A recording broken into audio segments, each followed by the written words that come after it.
এদিন ঘুরতে গিয়েছিলাম এক শ্মশান ঘাটে। এক শ্মশান ঘাটের দেওয়ালে লেখা ছিল, তোমার গন্তব্য স্থান এটাই ছিল। এটাই ছিল তোমার গন্তব্য স্থান, কিন্তু পৌঁছাতে তোমার লেগে গেল সারাটি জীবন।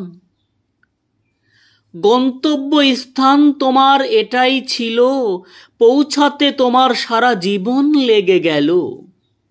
কি পেলে ভাই দুনিয়াতে বলো, কি পেলে ভাই দুনিয়াতে বলো, আপন স্বজন পুড়িয়ে গেল তোমার শেষ যাত্রাতে। অপূর্ব অপূর্ব। একবার জীবনের সঙ্গে বিচার করে দেখুন, বিশ্লেষণ করে দেখুন, প্রকৃতপক্ষে কেউ আপন নয়। প্রকৃতপক্ষে কেউ আপন নয়, এমনকি নিজের এই শরীরটুকুও না। মৃত্যুতে আপনার পাপ পুণ্য কর্ম ছাড়া কিছুই আপনার সঙ্গে যাবে না।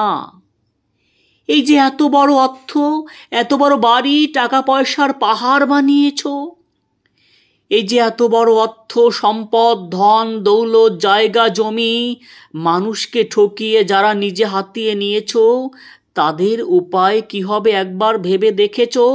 অন্তিমে শেষ যাত্রা তো তোমার এই শ্মশানেই পরিণত। আবার কিছু মানুষ আছেন, নিজের রূপ সৌন্দর্যের অহংকারে মানুষের সঙ্গে ভালোভাবে কথাও বলে না। অহংকার, অহংকারে মত্ত হয়ে সবাইকে হেয় করে বলে। সেই সব মানুষের কি উপায় বলো দেখি ভেবে? সেই সব মানুষদেরও কি কিন্তু একদিন এই শ্মশানে আসতেই হবে, আসতেই হবে। চিতার আগুনে সকল সৌন্দর্য দাউ দাউ করে সেদিন জ্বলবে, পুড়ে ছাই হয়ে যাবে। সঙ্গে কিন্তু তোমার রূপ সৌন্দর্য টাকা পয়সা অর্থবিত্ত কিছুই যাবে না। হ্যাঁ যাবে, যাবে কোনটুকু তুমি জানো? তোমার কর্মটুকু। আবার এমন কিছু মানুষ আছে যারা ক্ষমতা দেখিয়ে অসহায় মানুষদের নির্যাতন করে শোষণ করে চলছে দিনের পর দিন। তারা হয়তো এটা ভুলে যায়, ক্ষমতা চিরকাল কারো থাকে না, তাদেরও বাকি।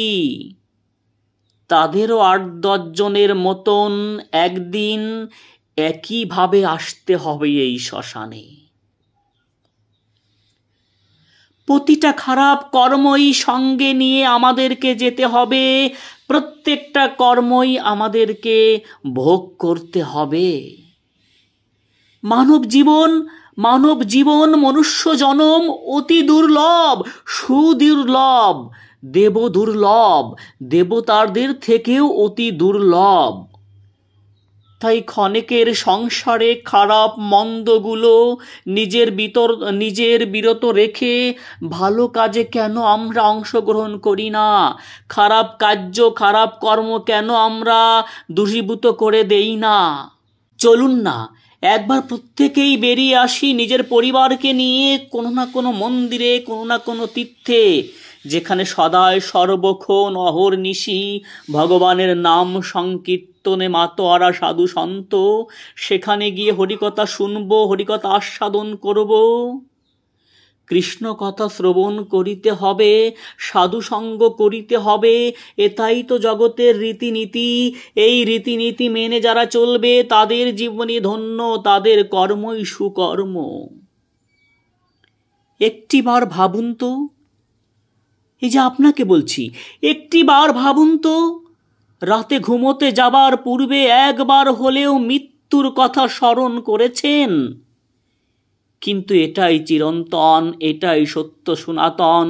প্রত্যেক দিন রাতে ঘুমানোর আগে একটিবার, একটি মুহূর্ত, একটি সেকেন্ডও চিন্তা করবেন, আমাকে এই সুন্দর ভুবন থেকে একদিন চলে যেতে হবে। কেননা এই মৃত্যুকে গভীরভাবে স্মরণ যদি করতে পারেন, উপলব্ধি করতে পারবেন যে এই দেহটা আমার নয়। ধন দৌলত জায়গা জমি পুত্র কন্যা বাড়ি গাড়ি অর্থবিত্ত সমস্ত কিছুই পড়ে থাকবে, শুধু আমি থাকবো না। আমার অন্তিম যাত্রা হবে ওই শ্মশান ঘাটে। এই সোনার দেহ পুড়ে ছাই হয়ে যাবে, এই মাটির দেহ পুড়ে ছাই হয়ে যাবে। তাই সময় থাকতে হরিনাম কীর্তন করুন। এই কৃষ্ণ নাম ভবসাগর পাড়ি দিতে সহায়তা করবে। ভালো কর্ম করলে এই ভালো কর্মগুলোই তোমার সঙ্গে যাবে। একবার প্রেমছে বলো হরে কৃষ্ণ কৃষ্ণ কৃষ্ণ হরে হরে, হরে রাম রাম রাম হরে হরে।